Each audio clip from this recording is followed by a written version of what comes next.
అదరగొట్టే కారం రంగు రుచి ఆచి కారం పొడి. తెలంగాణ మంత్రివర్గంలో ప్రక్షాళనకు రంగం సిద్దమైందని తెలుస్తుంది. రాహుల్ గాంధీతో కలిసి ఢిల్లీకి వెళ్లిన మహేష్ కుమార్ గౌడ్ చిట్ చాట్ లో కీలక వ్యాఖ్యలు చేశారు. కేబినెట్ ప్రక్షాళన కోసం ప్రయత్నాలు జరుగుతున్నాయని, అధిష్టానం నిర్ణయమే ఫైనల్ అని చెప్పారు. తాను కేబినెట్ లోకి వెళ్లే ప్రసక్తే లేదని మహేష్ కుమార్ గౌడ్ తెలిపారు. ఇక కేబినెట్ లో ప్రక్షాళన ఖాయమంటూ మహేష్ కుమార్ గౌడ్ చేసిన వ్యాఖ్యలు సంచలనంగా మారాయి. ఇప్పుడున్న మంత్రుల్లో నలుగురిని మారుస్తారనే ప్రచారం కొంతకాలంగా కొనసాగుతుంది. పీసీసీ చీఫ్ తాజా కామెంట్లతో మంత్రివర్గంలో భారీగానే మార్పులు ఉండే అవకాశం ఉందని తెలుస్తుంది.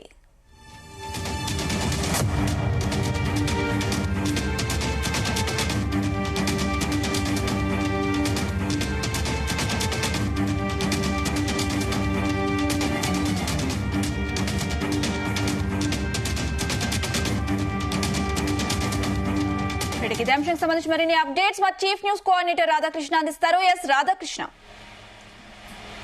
Good afternoon Anusha. గత కొద్ది రోజులుగా తెలంగాణ కేబినెట్ లో సీఎం రేవంత్ రెడ్డి కేబినెట్ లో మంత్రికి సంబంధించి మంత్రివర్గ విస్తరణ మరొకసారి జరగబోతుందని చెప్పేసి పెద్ద ఎత్తున, ముఖ్యంగా గత 2 వారాలుగా కూడా సీఎం ఢిల్లీ వెళ్లిన ప్రతిసారి మంత్రివర్గ విస్తరణ జరగబోతుందా అని చెప్పేసి కూడా పెద్ద ఎత్తున ప్రచారం జరిగింది. సో దీనికి సంబంధించి ప్రస్తుతానికి ఈ మంత్రివర్గ విస్తరణ ఎందుకు పదే పదే తెరపైకి వస్తుందనడానికి ప్రధానంగా కారణం, ఎందుకంటే ప్రస్తుతం సీఎం రేవంత్ రెడ్డి కేబినెట్ లో మరో ఇద్దరికి చోటుకు అవకాశం ఉంది. ఎందుకంటే సీఎం రేవంత్ రెడ్డితో కలుపుకొని ప్రస్తుతానికి మొత్తం కేబినెట్ లో 16 మంది ఉన్నారు మంత్రులుగా. సో సీఎం రేవంత్ రెడ్డితో కలుపుకొని 15 మంది మంత్రులు ఉన్నారు. ప్రస్తుతం 16 మంది ఉన్నారు. మొత్తం 18 మందికి అవకాశం ఉంటుంది సీఎం రేవంత్ రెడ్డితో కలుపుకొని. అయితే ఇద్దరు ప్రస్తుతం 2 ఖాళీలు ఉన్న నేపథ్యంలో ఆ ఇద్దరిలో త్వరగానే త్వరితగతిగానే సీఎం రేవంత్ రెడ్డి తన కేబినెట్ లోకి తీసుకోవాలని యోచిస్తున్నట్టుగా తెలుస్తోంది. ఎందుకంటే ఇప్పటికే ఆలస్యమైంది, సుమారుగా 2 సంవత్సరాలు అయింది.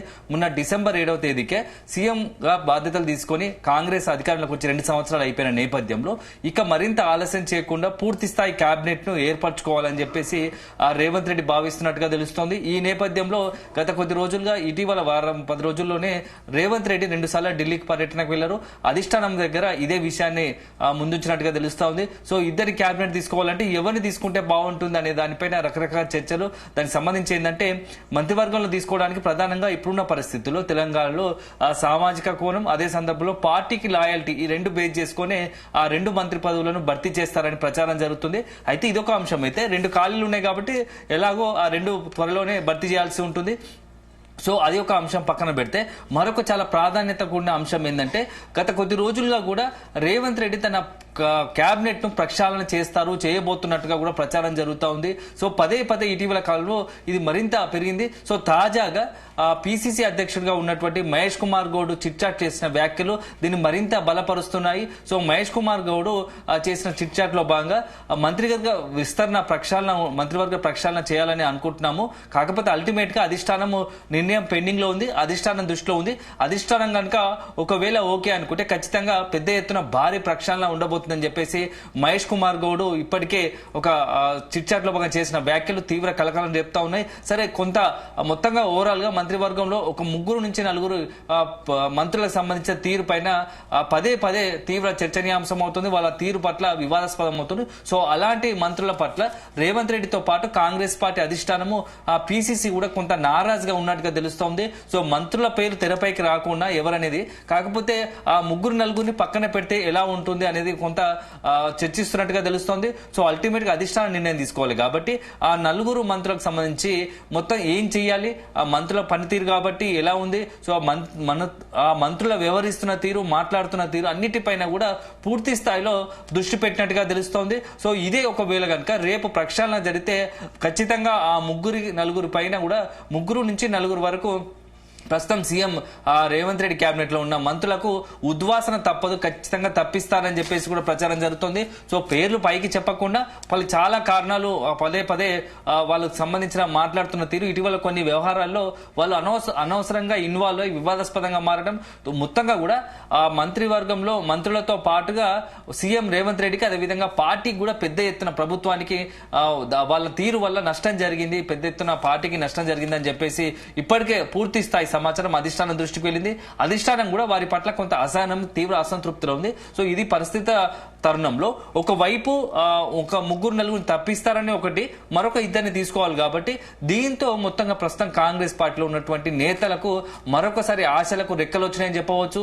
సో ఎట్లాగో సీఎం రేవంత్ రెడ్డి ఢిల్లీ వెళ్తున్నాడు కాబట్టి ఖచ్చితంగా త్వరలోనే మంత్రివర్గ విస్తరణ ఉండబోతుంది అంటున్నారు. కాబట్టి తమకు ఖచ్చితంగా మంత్రి పదవి ఇవ్వాల్సిందే అని చెప్పేసి కొంత ఇప్పటి నుంచే ఇటు సీఎం రేవంత్ రెడ్డితో పాటుగా ఢిల్లీ అధిష్టాన పెద్దలతో తరచూ కలుస్తూ లాబింగ్ చేస్తా ఉన్నారు, పెద్ద ఎత్తున లాబింగ్ చేస్తా ఉన్నారు. సో ఇటీవల కాలంలో అన్నిటికన్నా ప్రాధాన్యమైన అంశం ఏంటంటే తెలంగాణ రాష్ట్రంలో బీసీలకు సంబంధించి నినాదము బీసీ అంశం పెద్ద ఎత్తున వస్తున్న తరుణంలో ఇప్పుడు 2 ఖాళీలు ఉన్నాయి కాబట్టి ఆ 2 పదవులను బీసీలకు ఇస్తే బాగుంటుంది అనే ఆలోచనలో రేవంత్ రెడ్డి ఉన్నారు. ఎందుకంటే బీసీలకు మొదటి నుంచి కూడా మన స్థానిక సంస్థల ఎన్నికల్లో 42% రిజర్వేషన్లు కల్పిస్తామని చెప్పినప్పటికీ కొంత ప్రభుత్వ పరంగా అన్ని నిర్ణయాలు తీసుకున్నా సో న్యాయస్థానాల్లో ప్రభుత్వం తీసుకున్న నిర్ణయం నిలబడేది కాబట్టి, ప్రభుత్వం ఇచ్చిన ప్రత్యేక జీవో నిలవలేదు కాబట్టి అల్టిమేట్ గా బీసీలు కొంత తీవ్ర అసంతృప్తిలో ఉన్నారు. సో కాంగ్రెస్ పార్టీ పైన కొంత ఆగ్రహం ఉన్నారు కాబట్టి సో ఒకవైపు న్యాయస్థానంలో బీసీలకు 42% సంబంధించి పోరాడుతూనే మరోవైపు ఇప్పుడున్న పరిస్థితుల్లో బీసీలకు యాజ్ ఏ ముఖ్యమంత్రిగా కాంగ్రెస్ పార్టీగా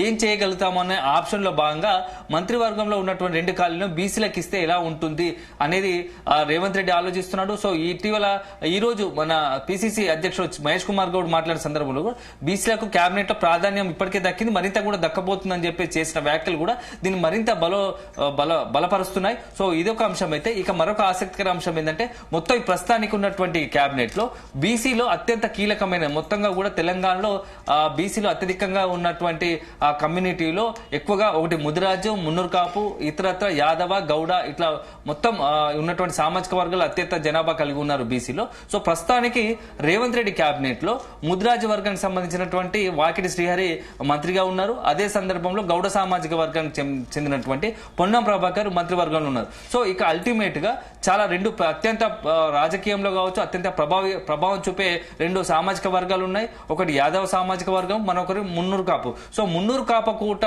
కింద ఒకరికి అవకాశం కల్పిస్తూ అదే సందర్భంలో యాదవ సామాజిక వర్గం కూడా మరొకరికి అవకాశం కల్పిస్తే బాగుంటుందని చెప్పి సీఎం రేవంత్ రెడ్డి ఆలోచిస్తున్నట్టుగా తెలుస్తోంది. అయితే మున్నూరు కాపు కోట కింద ఇటీవల మంత్రుల్లో ఉన్న ఇప్పటివరకే క్యాబినెట్ లో ఒకరు ఉన్నప్పటికీ అయితే అక్కడ కొండసుడిగా ఉన్నట్టు కాబట్టి అది ఆమె మంత్రివర్గం సంబంధించి ఆమె పద్మశాలి మున్నూరు కాపు ఉన్న కోటలో పూర్తి స్థాయిలో మున్నూరు కాపుకి ఒక మంత్రి పదవిని కేటాయించాలని చెప్పేసి రేవంత్ రెడ్డి భావిస్తున్నట్టుగా తెలుస్తోంది. సో అలాంటి వారిలో ముఖ్యంగా ప్రముఖంగా వినవిస్తున్న పేరు ఒకటి ఆది శ్రీనివాస్ పేరు. సో వేములవాడ ఎమ్మెల్యేగా ఉన్నారు, ప్రస్తుతం ప్రభుత్వ విప్పుగా ఉన్నాడు. ఆది శ్రీనివాస్ కు మంత్రి పదవి ఇస్తే బాగుంటుంది. సో మున్నూరు కాపుకి సంబంధించి అదే సందర్భంలో కాంగ్రెస్ పార్టీకి సీఎం రేవంత్ రెడ్డికి కూడా అత్యంత సన్నిహితంగా ఉంటూ లాయల్ గా ఉంటూ వస్తున్నాడు కాబట్టి ఆది శ్రీనివాస్ కు మంత్రి పదవి ఇస్తే బాగుంటుంది అని చెప్పేసి ఒక చర్చ జరుగుతూ ఉంది. సో మున్నూరు కాపుకి సంబంధించి కోటాను అది చేస్తే రేపు రాబోయే ఎలక్షన్స్ లో ఎక్కడ ఎన్నికలు జరిగినా సో బీసీల నుంచి పెద్ద ఎత్తున ఉన్నటువంటి ముదిరాజు, గౌడ, అదేవిధంగా ఇటు యాదవ సామాజిక వర్గంతో పాటు గౌడ, మున్నూరు కాపు, ముదిరాజు సంబంధించిన సామాజిక వర్గాలు కాంగ్రెస్ వైపు అనుకూలంగా ఉండే అవకాశం ఉందనే ఆలోచన చేస్తుంది. సో దాంట్లో భాగంగానే ఆది శ్రీనివాస్ కు మంత్రి పదవి ఇస్తారని చెప్పేసి చర్చ జరుగుతుంది. ఇక మరొకటి చాలా అత్యంత కీలకమైనది. సో యాదవ్ వర్గానికి సో ఏ ప్రభుత్వమైనా గతంలో యాదవ్ వర్గానికి చాలా అత్యంత ప్రాధాన్యత ఇచ్చాయి. అదే వర్గానికి సంబంధించినటువంటి ఎవరో ఒకరు మంత్రివర్గంలో ఉండేవారు. సో దానికి కారణం ఏంటంటే తెలంగాణ వ్యాప్తంగా యాదవులు పెద్ద ఎత్తున బీసీలో అత్యంత ప్రభావశీలతను చూపుతున్నారు. తెలంగాణ వ్యాప్తంగా కూడా రాష్ట్ర వ్యాప్తంగా బీసీలకు సంబంధించి అత్యధికంగా కొంత పెద్ద ఎత్తున వీళ్ళ జనాభా ఉన్నది. సో దాంతో పాటుగా హైదరాబాద్ కు సంబంధించి హైదరాబాద్ లో యాదవ్ డామినేషన్ ఎక్కువ ఉంటుంది కాబట్టి సో యాదవులకు మంత్రివర్గం ఇస్తే రాబోయే జిహెచ్ఎంసీ ఎన్నికల్లో కూడా కొంత సానుకూలంగా మారే అవకాశం ఉంటుందని ఒకటి రేవంత్ రెడ్డి యోచిస్తున్నట్టుగా తెలుస్తోంది. సో అందులో భాగంగానే యాదవ్ కు సంబంధించిన కమ్యూనిటీకి సంబంధించిన ఒక నేత కీలకం గతంలో ఎంపీగా పనిచేసినటువంటి అదే సందర్భంలో హైదరాబాద్ లో కీలకంగా ఉన్నటువంటి నేత ఇటీవల మంత్రివర్గం కోసం చోటు కోసం ప్రయత్నిస్తున్నట్టుగా తెలుస్తోంది. అధిష్టాన పెద్దలను కలుస్తున్నట్టుగా తెలుస్తోంది. సో ప్రస్తుతానికి అతనికి భవిష్యత్తులో ఎమ్మెల్సీ ఇచ్చి మంత్రి పదవి కావాలని పదే డిమాండ్ చేస్తున్నాడు.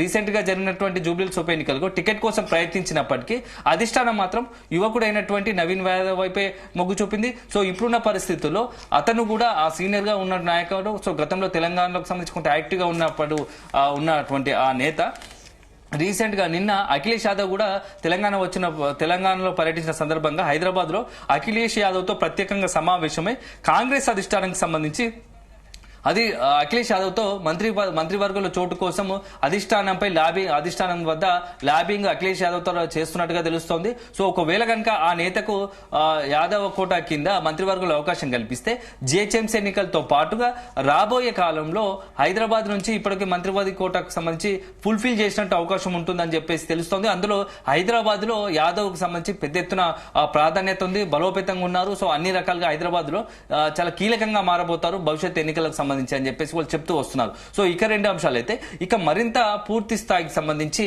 ఇక ఎవరిని మంత్రివర్గంలో తీసుకోవాలనే దానిపై రకరకాల చర్చలు వినబడతా ఉన్నాయి, రకరకాల పేర్లు తెరపైకి వస్తున్నాయి. అలాంటి వారిలో మొదటి నుంచి ఉన్న పేర్లు కూడా మనకు తెలిసిందే. అత్యంత మంత్రివర్గ విస్తరణ అనేసరి ప్రతిసారి చర్చ జరిగినప్పుడల్లా ఒక పేరు ప్రత్యేకంగా తెరపైకి వస్తుంటుంది. అది అందరికి తెలిసిన విషయమే. మునుగోడు ఎమ్మెల్యేగా ఉన్నటువంటి రాజగోపాల్ రెడ్డి. సో రాజగోపాల్ రెడ్డికి ఇప్పుడు ప్రస్తుతానికి మంత్రివర్గంలో అవకాశం ఇస్తారా లేదా అనేది చాలా ఆసక్తికరంగా మారింది. సో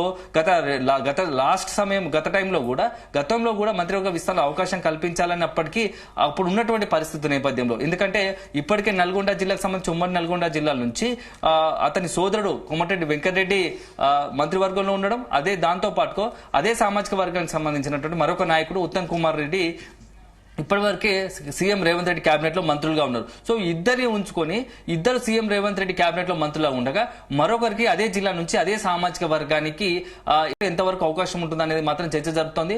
ఒకవేళ గనుక అధిష్టానము గతంలో రాజగోపాల్ రెడ్డికి ఇచ్చిన హామీ మేరకు మంత్రి పదవి ఇవ్వాలనుకుంటే సీఎం రేవంత్ రెడ్డి అధిష్టానం చాలా పెద్ద నిర్ణయం తీసుకోవాల్సి వస్తుంది. అదేంటంటే అందరికి తెలిసిన విషయమే, బహిర్గతమే. సోదరుడుగా ఉన్నటువంటి కోమటిరెడ్డి వెంకటరెడ్డిని రిక్వెస్ట్ చేసి ఒకవేళ తమ సోదరుడికి రాజగోపాల్ రెడ్డికి అవకాశం అంటే ఖచ్చితంగా అతన్ని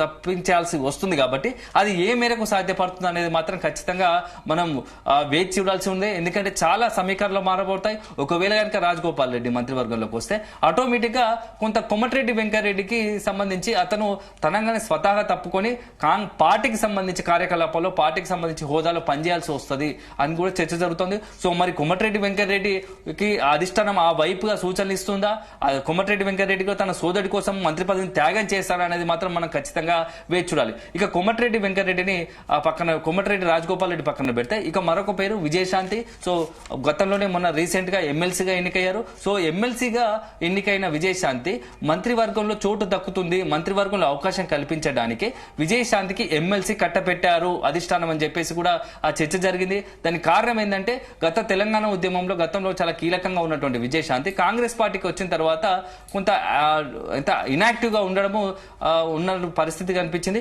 సో దీంతో అధిష్టానం విజయశాంతికి సంబంధించి ఒక పదవి ఇచ్చి ఆమెను కొంత వాడుకుంటే బాగుంటుంది పార్టీ కోసం అని చెప్పేసి ఎమ్మెల్సీకి ఇచ్చారు. సో ఎమ్మెల్సీకి ఇస్తే మండలిలో కూడా క్రియాశీలకంగా ప్రతిపక్షాలకు సంబంధించి ఏదైనా వాదనలు ఇస్తే దాన్ని కౌంటర్ అటాక్ ఇచ్చే అవకాశం ఉంటుందని భావించింది. సో అయినప్పటికీ కేవలం ఎమ్మెల్సీతో సరిపెట్టి కాకుండా మంత్రి పదవి కూడా ఇస్తే బాగుంటుంది అనేది కొంత చర్చ జరిగింది. అయితే విజయశాంతికి మంత్రి పదవి ఎందుకు దక్కాలని పదే తెరపైకి రావడానికి కారణం ఏంటంటే ప్రస్తుతం కాంగ్రెస్ వ్యవహారాల ఇన్ఛార్జ్ గా ఉన్నటువంటి మీనాక్షి నటరాజన్ విజయశాంతికి అత్యంత సన్నిహితురాలుగా ఉంది. సో విజయశాంతికి ఆమెకున్న సాన్నిధ్యంతోనే విజయశాంతికి ఒకసారి ఎమ్మెల్సీగా వచ్చిందని చెప్పి ప్రచారంలో ఉంది. సో ఈసారి కూడా మంత్రి పదవి దక్కడానికి విజయశాంతికి ఎక్కువ అవకాశాలు ఉన్నాయి. దానికి కారణం మీనాక్షి నటరాజన్ కి కొంత విజయశాంతి వైపు మొగ్గు చూపుతున్నట్టుగా ఉంది. సో రేవంత్ రెడ్డి కేబినెట్ లో మహిళలకు ప్రాధాన్యత ఇస్తున్నట్టు కూడా ఒక మెసేజ్ పోతుంది. కాబట్టి అదే సందర్భంలో విజయశాంతి మంత్రిగా ఉంటే కొంత ప్రతిపక్షాలకు సంబంధించి వచ్చిన కౌంటర్లను ధీటుగా ఎదుర్కోగలదు. అది అల్టిమేట్ గా కాంగ్రెస్ పార్టీకి లాభదాయకంగా ఉంటుంది అనే ఒక యోచనలో ఇటు కాంగ్రెస్ పార్టీ వ్యవహారాల ఇన్ఛార్జ్ మీనాక్షి నటరాజన్ ఉంది. సో అదే సందర్భంలో సీఎం రేవంత్ రెడ్డి కూడా కొంత విజయశాంతి వైపు సానుకూల దృక్పథంతో ఉన్నట్టుంది. సో ఒక రకంగా విజయశాంతికి కూడా అవకాశం కల్పించే పరిస్థితులు ఉన్నట్టుగా కూడా గాంధీ భవన్ లో ఒక చర్చ జరుగుతోంది. ఇక మరికొన్ని పేర్లు వినబడుతున్నప్పటికీ అల్టిమేట్ గా చాలా సామాజిక వర్గాలు, ఇతర సామాజిక వర్గాలు కూడా మంత్రివర్గంలో తమకు అవకాశం కల్పించాలని డిమాండ్ చేస్తున్నప్పటికీ ప్రస్తుతం ఉన్నటువంటి పరిస్థితుల నేపథ్యంలో ఎంతవరకు ఎవరికి సాధ్యపడుతుంది, ఒకవేళ కనుక రేవంత్ రెడ్డి కేబినెట్ లోకి వెళ్లాలంటే ఖచ్చితంగా ఈసారి సీఎం రేవంత్ రెడ్డిదే ఫైనల్ డిసిషన్ గా ఉంది. సో ఉండబోతున్నట్టుగా తెలుస్తోంది. ఎందుకంటే జూబ్లీహిల్స్ ఉప ఎన్నికల తర్వాత పూర్తి స్థాయిలో ఇక్కడ తెలంగాణలో రేవంత్ రెడ్డికి పట్టు దొరికినట్టయింది. ఎందుకంటే జూబ్లీహిల్స్ ఉప ఎన్నికల్లో 25,000 మెజార్టీతో గెలవడంతో కొంత కాంగ్రెస్ పార్టీ రేవంత్ రెడ్డికి మరింత ఫ్రీ హ్యాండ్ ఇచ్చినట్టుగా తెలుస్తోంది. సో కొన్ని నిర్ణయాలు తీసుకుంటే రేవంత్ రెడ్డి కూడా తనకు మరింత ఫ్రీడమ్ ఇస్తే ఖచ్చితంగా మరొకసారి కాంగ్రెస్ పార్టీని అధికారంలో తీసుకురావడానికి అన్ని రకాలుగా ప్రయత్నిస్తాను. సో అలాంటి సందర్భంలో నాకంటూ కొంత టీం, ఒక సపరేట్ టీం ఇవ్వండి, ఒక టీం ని ఏర్పరచుకోవడానికి అవకాశం ఇవ్వండి అని చెప్పేసి పదే పదే ఈ మధ్య కాలంలో అధిష్టానాన్ని కోరుతున్న పరిస్థితి ఉంది. సో రీసెంట్ గా డీసీసీలకు సంబంధించి జిల్లా కాంగ్రెస్ అధ్యక్షుల నియామకం జరిగింది. అందులో దాదాపుగా రేవంత్ రెడ్డి ముద్ర స్పష్టంగా కనిపించింది. చాలా జిల్లాల్లో దాదాపు 70 నుంచి 80% కూడా అన్ని జిల్లాల్లో తెలంగాణ వ్యాప్తంగా కూడా మొత్తం రేవంత్ రెడ్డి ముద్ర కనిపించింది. జిల్లా అధ్యక్షుల నియామకంలో చాలా కీలక పాత్ర పోషించారు. సో దాంతోనే అర్థమవుతుంది సీఎం రేవంత్ రెడ్డికి అధిష్టానం వద్ద చాలా ప్రాధాన్యత ఉందని. సో ఇప్పుడు మరొకసారి ఈ యొక్క ప్రక్షాళన అయితే మంత్రివర్గ విస్తరణలో కూడా సీఎం రేవంత్ రెడ్డి అనుకుందే ఫైనల్ అవుతుంది అని చెప్పేసి కూడా చర్చ జరుగుతుంది. ఈ నేపథ్యంలో కొంతమంది సీనియర్ మంత్రులుగా ఉన్న వారంతా కూడా ప్రస్తుతం రేవంత్ రెడ్డితో చాలా సన్నిహితంగా మెదగాలని అనుకుంటున్నారు. అనవసరంగా రేవంత్ రెడ్డితో వివాదాస్పదంగా ఉండడం లేకుంటే గెలుకోవడం వల్ల రేవంత్ రెడ్డితో అనవసరంగా రేవంత్ రెడ్డి ఆలోచనకు భిన్నంగా వ్యవహరిస్తే ఖచ్చితంగా తమకు ఇబ్బందికర పరిస్థితులు ఎందుకు తెచ్చుకోవాలనే ఒక ఆలోచనలో సీనియర్లు సైతం కొంత రేవంత్ రెడ్డికి సంబంధించి ఏ విషయం చెప్పినా సానుకూలంగా స్పందించేందుకు సిద్ధపడుతున్నట్టుగా తెలుస్తోంది. అదే సందర్భంలో ఇక నెక్స్ట్ ఎవరైతే కొత్తగా తీసుకోవాలనుకుంటున్న వారిలో మరికొంతమంది విషయంలో మాత్రం అధిష్టానం చాలా ఆచితూచి సామాజిక వర్గంలో అందులోని బీసీలకు ప్రాధాన్యత ఇవ్వాలని ఒక ఆలోచనలో అధిష్టానం ఉన్నట్టుంది. అన్ని అనుకున్నట్టు జరిగితే జనవరి స్థానిక సంస్థలు ముగియగానే, ఎందుకంటే ఇప్పుడు 2వ దశ ఈ రోజు సర్పంచ్ ఎన్నికలు పోలింగ్ ముగిసింది. సో కౌంటింగ్ కూడా మొదలు కాబోతోంది. సో 17వ తేదీ 3వ దశ సర్పంచ్ ఎన్నికలు ఉంటాయి. సో దాని తర్వాత వెంటనే జనవరి 3వ వారం లోపు ఎంపీటీసీ జెడ్పీటీసీ ఎన్నికలు ముగిసిన తర్వాత ఈ ఫలితాల ఆధారంగా జిల్లాలో ఎవరైనా మంత్రులు కొంత తమ యొక్క ప్రాధాన్యత లేకుండా సరైన వివరించకుంటే, ఎన్నికల్లో అలసత్వం ప్రదర్శిస్తే, నిర్లక్ష్యం వహించిన అలాంటి వారిపై వేటు వేసి కొత్త వారిని మంత్రివర్గంలో తీసుకునే అవకాశం స్పష్టంగా కనబడతా ఉంది. Anusha. Right Radhakrishna, thank you.